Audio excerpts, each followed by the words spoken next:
যে এই যে কোনায় উপরে দেখতে পাচ্ছেন যে একটি গেটের ডানা ভেঙে গিয়েছে। বিষয়টা আমি আপনাদেরকে বলি, বাইরে থেকে বড় যানবাহনগুলো সৈয়দপুর শহরে প্রবেশের যে পয়েন্ট আছে, আমি আমার ভাষায় এটাকে গেটওয়ে বলছি, সেই গেটওয়ের একটি ডানা ভেঙে গিয়েছে। এটা ভেঙে গিয়েছে এই কারণেই যে দিনের বেলায় সকাল 8টা থেকে রাত 9টা পর্যন্ত সৈয়দপুর শহরে ভারী যানবাহন চলাচলে কিন্তু নিষেধ আছে, বন্ধ আছে।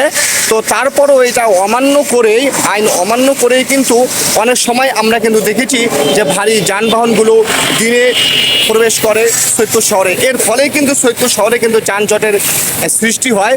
তো এই গেটওয়েগুলো কিন্তু কিছুদিন আগেই কিন্তু দিয়েছিল আর কি পৌর কর্তৃপক্ষ। গেটওয়েগুলো দেওয়ার কারণ হচ্ছে যে সৈয়দপুর শহরে দিন দিন যানজট কিন্তু বেড়েই চলছিল। এই যানজটগুলো থেকে নিরসন জন্য পায় সৈয়দপুর শহর, সেই ক্ষেত্রেই কিন্তু এই গেটওয়েগুলো দিয়েছিল। সৈয়দপুর শহরের প্রায় 4 থেকে 5টি জায়গায় এই গেটগুলো দিয়েছে গেটওয়ে। এটা আমি আমার ভাষায় বলছি। এই গেটওয়ের কিন্তু একটি ডানা কিন্তু ভেঙে গিয়েছে আর কি।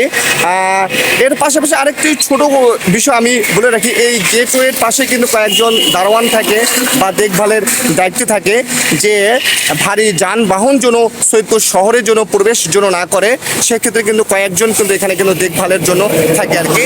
আমরা অনেক সময় দেখি যে এই লোকজনগুলো থাকার পরেও, যারা দেখভালের দায়িত্বে আছে গেটের পাশে আর কি, তারা থাকার পরেও কিন্তু ভারী যানবাহন কিন্তু সৈয়দপুর শহরে কিন্তু প্রবেশ করে। তারা অতটা কিন্তু খেয়াল করে দেখে যে ভারী যানবাহনগুলো যাচ্ছে, তারপরেও তারা এটা কোনো ছেড়ে দেয় আর কি।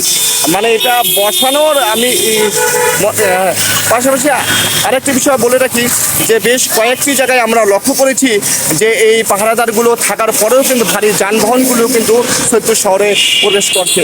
তো পৌর কর্তৃপক্ষকে আমি বলবো যে আপনারা বিষয়টি একটু গুরুত্ব দেন, যে সৈয়দপুর শহরে ভারী যানবাহন দিনের বেলায় বা রাত 9টার আগে যেন ভারী যানবাহনগুলো যেন না ডোবে।